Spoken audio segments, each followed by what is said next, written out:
Hello everyone, welcome to my channel Sahu academy. This is Anshu and आज guys इस video में हम आगे का टॉपिक स्टार्ट करेंगे। जैसे कि आपको पता ही है, हम फाइनल अकाउंट हमने स्टार्ट कर दिया था, जो कि काफी ज्यादा मेन टॉपिक है और इसमें क्वेश्चन एक आता ही आता है पूरा फाइनल अकाउंट का। तो मैंने आपको जो फाइनल अकाउंट में बताया था और जिसका सेकंड पार्ट बताऊंगा, यानी फर्स्ट पार्ट में मैंने आपको बताया था ट्रेडिंग अकाउंट के बारे में। आज इस वीडियो में हम बात करने वाले हैं प्रॉफिट एंड लॉस अकाउंट के बारे में। फाइनल अकाउंट क्या होता है, बेसिक कंसेप्ट मैंने प्रीवियस वीडियो में कर दिया था पूरा कन्वर्ट। अब आप उस प्रीवियस वीडियो को जाके देखिए और सारा आप कंसेप्ट जान जाएंगे। देन उसके बाद सेकंड वीडियो हम अब स्टार्ट करते हैं। तो सेकंड वीडियो में आज हम करने वाले हैं प्रॉफिट एंड लॉस अकाउंट।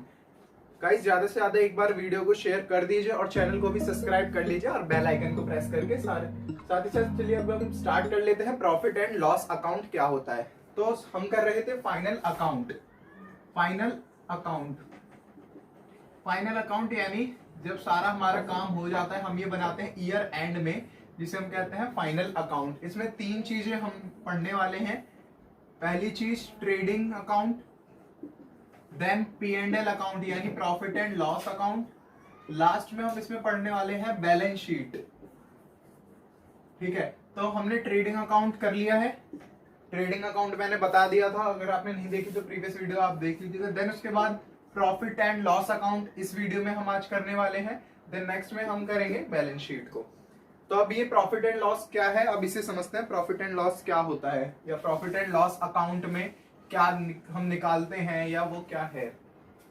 तो सबसे पहले एक बार इसकी डेफिनेशन ही देख लेते हैं। तो profit and loss account after the calculation, यानी जैसे ही हमने ट्रेडिंग अकाउंट से क्या निकाला था, हमने ट्रेडिंग अकाउंट से क्या निकाला था, प्रॉफिट या लॉस। या तो प्रॉफिट आएगा या तो लॉस आएगा। बट ये कौन सा प्रॉफिट एंड लॉस आया था, ग्रॉस प्रॉफिट या ग्रॉस लॉस। एक होता है ग्रॉस प्रॉफिट, एक होता है नेट प्रॉफिट। तो हमने अभी ग्रॉस प्रॉफिट निकाला था। ग्रॉस प्रॉफिट जो निकलता है वो ट्रेडिंग अकाउंट से, और जो नेट प्रॉफिट है वो अब निकलेगा हमारे P&L अकाउंट से।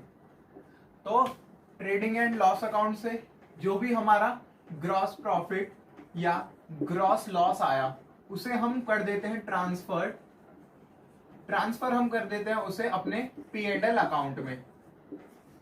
ठीक है, तो जो भी हमारा सबसे पहले हम ट्रेडिंग बनाएंगे। अब इसे बनाते कैसे हैं, या तो हम इसे ट्रेडिंग के साथ ही बना देते हैं, पूरा एक अकाउंट नाम देके trading and profit and loss account यानी P&L account.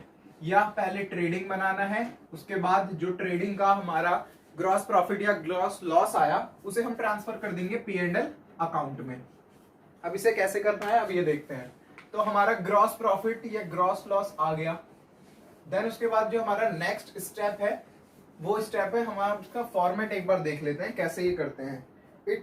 The next step is to prepare the profit and loss account to determine. Profit and loss account से क्या आएगा, या तो हमारा नेट प्रॉफिट आएगा या नेट प्रॉफिट या फिर नेट लॉस, दो ही चीजें आएंगी, या तो प्रॉफिट या तो लॉस आएगा। देन उसके बाद amount of business enterprise. Profit and loss account whether prepared separately और अलोंग विद, यानी कि हम साथ में भी बना सकते हैं ट्रेडिंग अकाउंट के, या फिर इसे अलग से भी बना सकते हैं बैलेंस शीट से। ये पहले बनता है, यानी ये मिडिल स्टेप है हमारा, ये मीडियम स्टेप इसे कह सकते हैं। द नेट प्रॉफिट और net loss is the profit earn और द लॉस सफर्ड।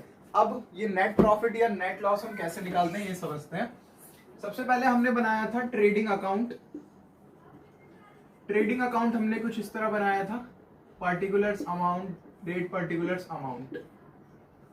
ठीक है, तो यहां हमने सबसे पहले टू ओपनिंग स्टॉक, देन उसके बाद हमने उसमें परचेजेस या नेट परचेजेस ऐड करी थी। ठीक है, देन उसके बाद हमने जो यहाँ पर एक्सपेंस लिया था वो हमारा कौन सा एक्सपेंस था, डायरेक्ट एक्सपेंस था। मैं क्लियर भी बहुत अच्छे से किया था डायरेक्ट एक्सपेंस और इनडायरेक्ट एक्सपेंस फर्स्ट वीडियो में। तो उसके बाद हमने यहाँ क्रेडिट साइड, ये होती है क्रेडिट साइड, ये होती है डेबिट साइड। तो क्रेडिट साइड में हमारा सेल्स आया था, उसमें से सेल्स रिटर्न माइनस किया था। देन लास्ट में क्लोजिंग स्टॉक भी आया था, अगर क्वेश्चन में दिया है तो क्लोजिंग स्टॉक भी आएगा। तो यहां से हमारा निकला था ग्रॉस प्रॉफिट। अब हम जो P&L अकाउंट बनाएंगे, अब P&L एक बार मैं आपको दोबारा से बना के दिखाता हूँ, यहाँ पर रफ में बना के दिखाता हूँ। P&L अकाउंट भी सेम फॉर्मेट वही है, डेबिट ये क्रेडिट, कॉन्सेप्ट अलग है, फॉर्मेट वही है। यहाँ पर आएगा हमारा अमाउंट, देन पर्टिकुलर्स, ये डेट हो गया, date particulars amount, date particulars amount, debit credit. अब जैसे कि हमारे यहाँ पर अगर ग्रॉस प्रॉफिट आया है तो जो चीज क्रेडिट में है वो चीज नेक्स्ट अकाउंट में, जो चीज अभी यहाँ डेबिट में है वो जाएगी क्रेडिट साइड। यानी अभी हमारा ग्रॉस प्रॉफिट यानी डेबिट साइड में आ रहा था, अब ये P&L अकाउंट में बाय अब ये कहां से आ रहा है, ट्रेडिंग अकाउंट से। तो हम यहां लिखेंगे by trading account, by trading account, या हम इसे ऐसे लिख सकते हैं by gross profit. Gross profit कितना आया हमारा, जो भी आया होगा वो अमाउंट हम यहां लिख देंगे। देन अब इस अमाउंट में से, इस प्रॉफिट में से हम सारे एक्सपेंस माइनस करेंगे। अब ये कौन सा एक्सपेंस होगा वो समझते हैं। फर्स्ट पार्ट में हमने देखा था ट्रेडिंग अकाउंट, जब हमने बनाया था ये ट्रेडिंग अकाउंट, तो हमने यहाँ पर डायरेक्ट एक्सपेंस माइनस किए थे। तो डायरेक्ट एक्सपेंस क्या होते थे, फैक्ट्री से रिलेटेड जो भी खर्चे, और जैसे कि फैक्ट्री से रिलेटेड पावर, वाटर, ये लैंड वाले एक्सपेंसेस, ओके। और ये होते थे हमारे डायरेक्ट एक्सपेंस या हमारे before manufacturing of A product, before manufacturing of A product जो भी एक्सपेंस होते थे वो भी हमारे डायरेक्ट एक्सपेंस होते थे। अब जो P&L अकाउंट में हम पढ़ेंगे वो हम पढ़ेंगे इनडायरेक्ट एक्सपेंस। तो डायरेक्ट एक्सपेंस रिलेट करता है ट्रेडिंग अकाउंट से और इनडायरेक्ट एक्सपेंस रिलेट करता है P&L अकाउंट से। जैसे हमने ग्रॉस प्रॉफिट निकाला, अब हम प्रॉफिट निकालते कैसे हैं, इनकम में से जब हम एक्सपेंस माइनस कर देते हैं तो हमारा क्या आ जाता है, प्रॉफिट आ जाता है। यहां पर भी हमने यही करा था, इनकम यानी सेल्स, सेल्स यानी रेवेन्यू, यानी हमने सेल्स यानी सेल्स में से हमने क्या माइनस कर दिए थे, अपने सारे एक्सपेंस। तो हमारे पास जो अमाउंट आया था उसे हमने ग्रॉस प्रॉफिट नाम दिया था, ठीक है। यानी सेल्स का मतलब रेवेन्यू भी होता है बट इनकम नहीं कहते इसे, ठीक है। तो ये हमने ट्रेडिंग अकाउंट में बनाया था। अब जो हम मेन इनकम निकालते हैं, मेन प्रॉफिट निकालते हैं, वो हमारा P&L अकाउंट से ही निकलता है। तो अब जैसे हमारा ये क्या हो गया, ये हमारी इनकम हो गई, मान लीजिए 5 लाख हमें इनकम हुई ट्रेडिंग अकाउंट से, जो हमारा आया ग्रॉस प्रॉफिट। अब इसमें से जो भी हमारे इनडायरेक्ट एक्सपेंस होंगे अब हम उसे माइनस कर देंगे। तो इनडायरेक्ट एक्सपेंस क्या होते हैं अब इसे समझते हैं। सबसे पहले मैं दोबारा से एक बार अच्छे से बताता हूँ। इनडायरेक्ट एक्सपेंस, दो एक्सपेंस होता है, डायरेक्ट और एक इनडायरेक्ट।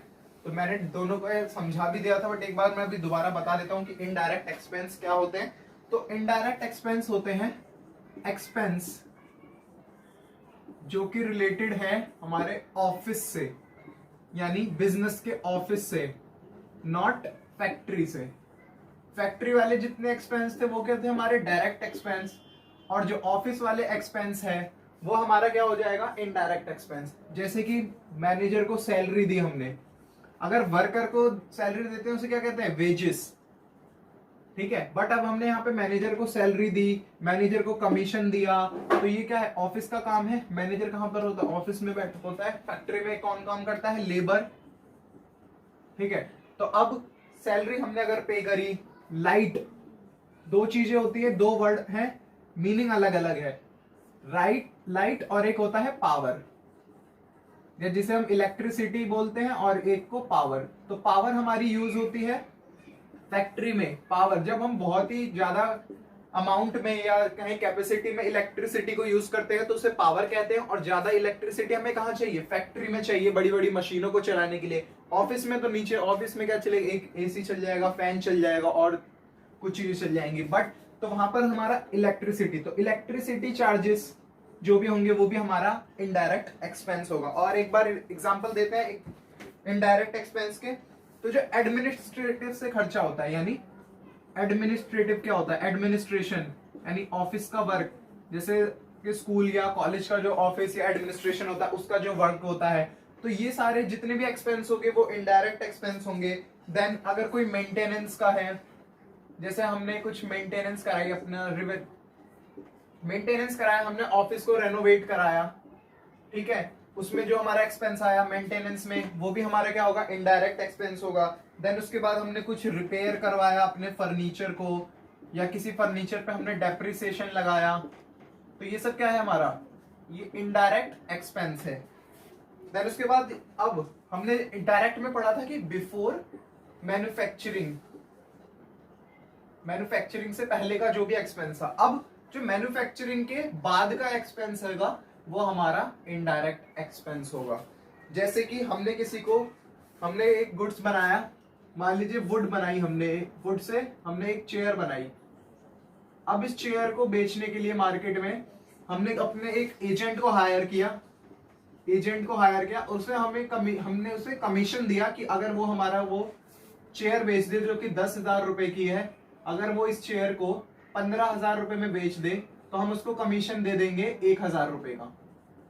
तो ये जो 1,000 का हमारा एजेंट का कमीशन है वो क्या हो गया, हमारा एक्सपेंस हो गया। तो ये एक्सपेंस किससे रिलेटेड है, आफ्टर ए मैन्युफैक्चरिंग, यानी कि जो सेलिंग के टाइम पे जो भी एक्सपेंस होगा वो भी क्या होगा, इनडायरेक्ट एक्सपेंस होगा। और जो बाइंग पे टाइम पे, यानी रॉ मटेरियल जब हम खरीदते हैं तो उस टाइम पे जो भी खर्चा होगा हमारा वो किससे रिलेटेड होगा, डायरेक्ट एक्सपेंस से रिलेटेड होगा। तो आई होप आपको ये समझ आया होगा कि डायरेक्ट एक्सपेंस और इनडायरेक्ट एक्सपेंस क्या होता है। अब हम इसके फॉर्मेट को देख ले, एक बार दोबारा देख लेते हैं। इनडायरेक्ट एक्सपेंस का मतलब है जो भी हमारा एक्सपेंस रिलेटेड होगा salary, lightning, of maintenance, repair, या जो ऑफिस का जो भी खर्चा होगा, या सेल, कुछ हमें गुड्स को सेल करने के लिए अगर किसी को कमीशन दिया, या कुछ भी खर्चा होगा जो कि गुड्स से सेल से रिलेटेड है, फैक्ट्री से रिलेटेड नहीं होना चाहिए, तो ये सब हमारे क्या है, इनडायरेक्ट एक्सपेंस है। अब हम देखते हैं कि इसका फॉर्मेट कैसा है, इसे हम बनाते कैसे हैं। अभी हम क्वेश्चन करेंगे, इसका क्वेश्चन बड़ा होता है, इसमें हमें तीनों क्वेश्चन जब आता है तो तीनों को क्वेश्चन को करना होता है, यानी तीनों पार्ट आते हैं। उसमें ट्रेडिंग बनाना है, फिर हमें P&L बनाना है, फिर उसके बाद हमें बैलेंस शीट बनानी है। तो हमने ट्रेडिंग अकाउंट बनाना सीख लिया, अब हम P&L अकाउंट बनाना सीखेंगे। P&L अकाउंट हम कैसे बनाते हैं, तो सबसे पहले वही जैसे हम लेजर अकाउंट बनाते थे वही होता है अकाउंट या लेजर जिससे हम कह सकते हैं। तो सबसे पहले हेडिंग डालेंगे P&L अकाउंट। P&L अकाउंट ही लिखना, पूरा लिखना है प्रॉफिट एंड लॉस अकाउंट। ये भी हमारा ईयर एंड में ही बनता है, तो फॉर द ईयर एंड या एंडेड, जो भी डेट दी होगी, मान लीजिए 31 मार्च 2020। अब इसका फॉर्मेट एक बार देख लेते हैं।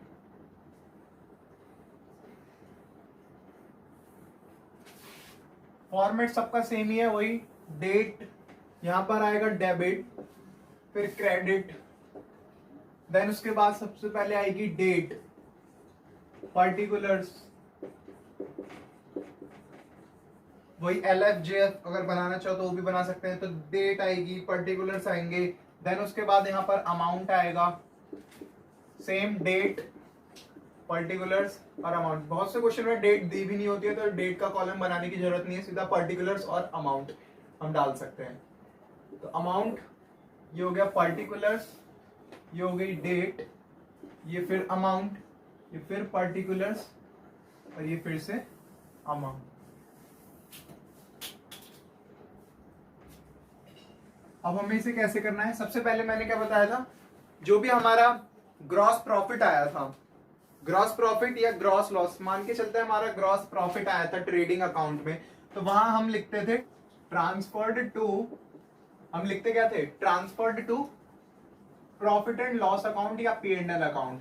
तो जो भी हमारा ग्रॉस प्रॉफिट आया उसे हम कहाँ लिखते थे, वो आया था हमारे डेबिट साइड में, तो हम इसे लिखते थे क्रेडिट साइड में। अब इसे कैसे लिखेंगे, बाय ग्रॉस प्रॉफिट, इसे ऐसे लिखेंगे बाय ग्रॉस प्रॉफिट। जो भी ग्रॉस प्रॉफिट का अमाउंट था उसे हम यहाँ पर लिख देंगे, जो भी हमारा अमाउंट आया था।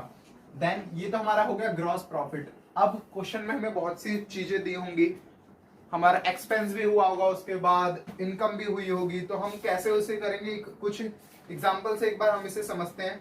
सबसे पहले ट्रेडिंग अकाउंट हमने बना लिया, देन उसके बाद हम P&L अब बना रहे हैं, तो P&L में सारे इनडायरेक्ट एक्सपेंस आएंगे। तो सबसे पहला indirect expense rent, rent and taxes, तो ये भी हमारा ऑफिस से ही रिलेटेड खर्चा, ऑफिस का हमने रेंट दिया, टैक्सेस दिया, तो ठीक है। तो ये भी हमारा टैक्स का जो भी रिलेटेड खर्च, काम कहाँ पे होता है, फैक्ट्री में तो टैक्स का काम नहीं होता, सारा काम होता है हमारे ऑफिस में, तो ये उसका ही खर्चा है, तो रेंट एंड टैक्सेस हो गया। देन उसके बाद लाइटनिंग, लाइटनिंग का खर्चा या इलेक्ट्रिसिटी का खर्चा जिसे हम कह सकते हैं, ऑफिस सैलरीज, सैलरी दी हमने तो सैलरीज, तो ये भी क्या है, एक्सपेंस है। जो कि इनडायरेक्ट एक्सपेंस है। और एक जगह मैंने पहले भी बताया था सैलरी भी दिया हो सकता है या ऐसे भी दिया हो सकता है, salaries and wages, salaries and wages. तो सैलरीज, अगर सैलरीज एंड वेजेस एक साथ दिया है तो ये मतलब आएगा, और अगर वेजेस और सैलरी दिया है तो वेजेस क्या हो जाएगा, डायरेक्ट। तो जो पहले दिया हो वहां हम लिखेंगे। तो जैसे यहां पहले इनडायरेक्ट दिया है यानी सैलरी दी है, तो सैलरी कहां पर आएगी, इनडायरेक्ट एक्सपेंस में आएगी। देन उसके बाद हम बात करें तो सन्ड्री एक्सपेंसेस, जो हमारे छोटे मोटे एक्सपेंस होता है जिन्हें हम सन्ड्री एक्सपेंसेस के नाम से जाना जाता है, वो भी यहीं पे रहेगा। जनरल एक्सपेंस या सन्ड्री एक्सपेंस कुछ भी कह सकते हैं। देन उसके बाद कोई प्रिंटिंग का खर्चा है, प्रिंटिंग, अगर कोई स्टेशनरी का खर्चा है, रजिस्टर पेन हमने खरीदे, मार्कर बोर्ड खरीदा, तो ये भी कहाँ का खर्चा, हमारे ऑफिस का खर्चा है। ठीक है। देन उसके बाद एडवर्टाइजिंग, इसमें काफी ज्यादा कंफ्यूजन होता है। तो एडवर्टाइजिंग, एडवर्टाइजिंग यानी प्रचार करना, एड्स करना, तो ये भी हमारा ऑफिस से ही रिलेटेड खर्चा है। सेलिंग का, यानी मैंने अभी बताया था कि गुड्स को सेल करने का जो भी खर्चा होगा, तो एडवर्टाइजिंग क्या है, अपने गुड्स को प्रमोट करना, उसको दिखाना, तो वो भी एडवर्टाइजिंग है, तो वो भी इनडायरेक्ट एक्सपेंस में ही आएगा। देन उसके बाद अगर हमने कोई पैकेजिंग एक्सपेंस है तो ये सब भी किसमें आएगा, हमारे इनडायरेक्ट एक्सपेंस में। और कुछ एक्सपेंस की बात करें तो अकाउंटिंग फीस, अकाउंटिंग फीस दी हमने सीईओ को अपनी, या ऑडिटिंग की फीस दी अपने रिकॉर्ड्स बनाने के लिए, ऑडिट करने के लिए अकाउंट्स को फीस दी हमने अकाउंटेंट को। देन उसके बाद जो एक्सपेंस आएगा बैड डेब्ट। अब एक बैड डेब्ट आपको पता है, जब हमारा कोई पैसा डूब जाता है, मर जाता है, या कोई पैसे लेके भाग जाता है तो उसे हम कहते हैं बैड डेब्ट्स। तो वो भी कहां पर आएगा, इनडायरेक्ट एक्सपेंस में ही हम उसे काउंट करेंगे। फ्री सैंपल्स, फ्री सैंपल्स भी क्या है, एडवर्टाइजिंग की तरह ही है, फ्री में हमने सैंपल्स बांटे अपने प्रोडक्ट के, तो वो भी हमारा क्या है, इनडायरेक्ट एक्सपेंस ही है। देन उसके बाद पैकेजिंग हो गया। देन उसके बाद इंटरेस्ट ऑन लोन। अब लोन हम लेते अपने बिजनेस के लिए ही है, बट अब जब हम उसका इंटरेस्ट देंगे तो वो हमारा क्या हो जाएगा, इनडायरेक्ट एक्सपेंस होगा, ऑफिस वाला एक्सपेंस हो जाएगा। तो ये थे कुछ हमारे एक्सपेंसेस, बहुत सारे इनडायरेक्ट एक्सपेंसेस है। बस आपको ये याद रखना है, कोई भी एक्सपेंस जो सेलिंग से रिलेटेड है, कोई ऑफिस से रिलेटेड है, कुछ रिपेयर से रिलेटेड है, तो सारा जो भी एक्सपेंस आएगा वो इनडायरेक्ट एक्सपेंस होगा। अब कुछ इनडायरेक्ट, अब हम इनकम की भी बात करते हैं। कुछ ऐसा नहीं कि सारे खर्चे ही हमारे होंगे, कुछ इनकम भी होगी। तो इनकम में हम, जैसे कि हमारा ग्रॉस प्रॉफिट ही, ये भी एक हमारा इनकम ही है। तो इनकम कहाँ आती है, क्रेडिट साइड में आती है, और सारे एक्सपेंस जो है वो डेबिट साइड में आते हैं। तो और कुछ एक्सपेंस की बात करें तो इनकम की, तो हमने बैंक इंटरेस्ट रिसीव करा, बैंक ने इंटरेस्ट रिसीव किया, हमने इंटरेस्ट मिला, तो वो भी क्या है, हमारा इनकम है। तो ये भी हम यहाँ लिख देंगे। अब हमने इन्वेस्टमेंट्स की थी, उसका भी हमें पैसा मिला, तो वो भी हमारी इनकम में ही आएगा। देन उसके बाद हमने डिविडेंड मिला। डिविडेंड क्या होता है, डिविडेंड होता है, मान लीजिए हमने किसी और कंपनी में शेयर्स खरीद रखे हैं, तो शेयर्स खरीदने के बाद जो हमें लास्ट में प्रॉफिट मिलता है डिवाइड होके, उसे हम क्या कह देते हैं, डिविडेंड। तो हमें वो डिविडेंड मिला, तो वो भी हमें हमारा इनकम हो जाएगा। देन उसके बाद अभी हमने एक पढ़ा था बैड डेब्ट, अब आ गया अगर बैड डेब्ट रिकवर्ड। रिकवर्ड मतलब वो रिकवर हो गए, वो हमें मिल गए वापस, तो वो भी कहाँ आएगा, इनकम में ही आएगा। देन उसके बाद अगर कोई हमें डिस्काउंट मिल गया, डिस्काउंट रिसीव, तो वो भी कहां पर आएगा, हमारा क्रेडिट साइड में ही आएगा। कोई कमीशन हमें मिल गया, तो ये सब। और अगर कमीशन दिया हो कि हमने किसी मैनेजर को कमीशन दिया, किसी एजेंट को कमीशन दिया, तो वो हमारा कहाँ आएगा, वो भी हमारा इनडायरेक्ट एक्सपेंस में ही आएगा। तो गाइस ये था आज हमने क्या करा, प्रॉफिट एंड लॉस अकाउंट। तो ये प्रॉफिट एंड लॉस अकाउंट ऐसे ही बनता है, या तो हम इसे ट्रेडिंग अकाउंट के साथ में भी बना सकते हैं, यानी इसके ऊपर हम ट्रेडिंग अकाउंट बना सकते हैं दोनों को एक साथ, या अलग अलग भी बना सकते हैं। बट मैं सजेस्ट करूंगा आपको अलग ही बनाएं, तो वो बेटर रहेगा। बाकी हम क्वेश्चन में करेंगे, देन आपको एक सिंपल वे भी मैं आपको उसका बताऊंगा। तो एक बार देखते हैं आज हमने क्या पढ़ा, प्रॉफिट एंड लॉस अकाउंट आज हमने पढ़ा। प्रॉफिट एंड लॉस अकाउंट में मैंने आपको बताया इनडायरेक्ट एक्सपेंस के बारे में, इनडायरेक्ट एक्सपेंस के बारे में आज मैंने आपको बताया। देन उसके बाद हमने इनकम्स भी देखी। Then indirect profit and loss account से क्या निकलता है, प्रॉफिट एंड लॉस अकाउंट से, हाँ मेन चीज तो रह गई इसकी क्लोजिंग। इसकी क्लोजिंग हम कैसे करेंगे, अब हमने जैसे कि मैंने अभी बताया कि नेट प्रॉफिट या नेट लॉस निकलता है, तो वो कैसे निकलेगा। तो अब इसे क्लोजिंग कैसे करते हैं, दोनों साइड का टोटल एक तरफ, दोनों साइड का टोटल एक तरफ, देन मान लीजिए इधर का टोटल आ जाता है हमारा 6 लाख रुपीस, और यहां का भी टोटल क्या आ रहा है हमारा 6 लाख रुपीस। यहां का टोटल मान लीजिए हमारा 5 लाख रुपीस आ रहा है और यहां का आ रहा है 6 लाख। तो जो बड़ा है या जो अमाउंट बिग है वो दोनों साइड हमने लिख दी। अब इधर का टोटल हमारा कितना आ रहा था 5 लाख रुपीस, तो यहाँ पर 1 लाख रुपीस का क्या हो रहा है, हमें यहाँ पे गेन हो रहा है, 1 लाख रुपए यहाँ बच रहे हैं। तो डेबिट साइड में जो बचा है उसे हम कह देंगे नेट प्रॉफिट। अब ये नेट प्रॉफिट जो है वो हम लेके जाएंगे बैलेंस शीट में, बैलेंस शीट में हम उसे दिखाते हैं। अगर मान लेते हैं अगर यहाँ का टोटल 7 लाख होता इधर का और इधर का 6 लाख होता, तो अब बैलेंस जो है वो इस तरफ बच रहा है 6 लाख, तो 1 लाख का जो बैलेंस हो गया हमारा वो हो जाएगा हमारा बाय नेट लॉस। अब हमारे यहाँ पर नेट लॉस हो गया अब हमें यहाँ, तो ये भी नेट लॉस कहाँ जाएगा, बैलेंस शीट में जाएगा। ओके, तो ये हमने आज इसकी क्लोजिंग भी देख ली। तो इसे हम ऐसे निकालते हैं, ग्रॉस प्रॉफिट हमने निकाला ट्रेडिंग से, नेट प्रॉफिट हम निकालेंगे P&L से। अब इस P&L वाले अकाउंट में जो हमने नेट प्रॉफिट निकाला वो हम बैलेंस शीट में ट्रांसफर कर देंगे, देन उसके बाद बैलेंस शीट हम अब नेक्स्ट वीडियो में देखेंगे। तो गाइस आज मैंने प्रॉफिट एंड लॉस अकाउंट हमारा क्लियर हो गया, ट्रेडिंग अकाउंट पहले क्लियर हो गया था। नेक्स्ट वीडियो में हम कुछ और टॉपिक देखेंगे, बैलेंस शीट को भी स्टार्ट करेंगे। तो आई होप आपको वीडियो पसंद आई हो। वीडियो अगर पसंद आई है तो वीडियो को लाइक कर दीजिए। अगर आपको कुछ भी डाउट होता है तो आप मुझे कमेंट सेक्शन में डाउट पूछ सकते हैं, मैं उसका रिप्लाई भी देता हूँ। और आप चाहें तो मुझे इंस्टाग्राम पर भी फॉलो करके वहां पर भी मुझे फॉलो करें, और वहां पर भी मैं काफी ज्यादा अपडेट डालता रहता हूँ, और वहां पर भी आप मुझे कॉन्टेक्ट कर सकते हैं। तो गाइस आज की वीडियो यहीं पर क्लास को खत्म करते हैं, और नेक्स्ट क्लास में हम इसके आगे के टॉपिक को पढ़ेंगे। अगर कोई भी डाउट है आप कमेंट कर लीजिए, जब तक चैनल को सब्सक्राइब कर लीजिए, बेल आइकन को प्रेस कर लीजिए, और वीडियो को ज्यादा से ज्यादा शेयर कर दीजिए। Thank you.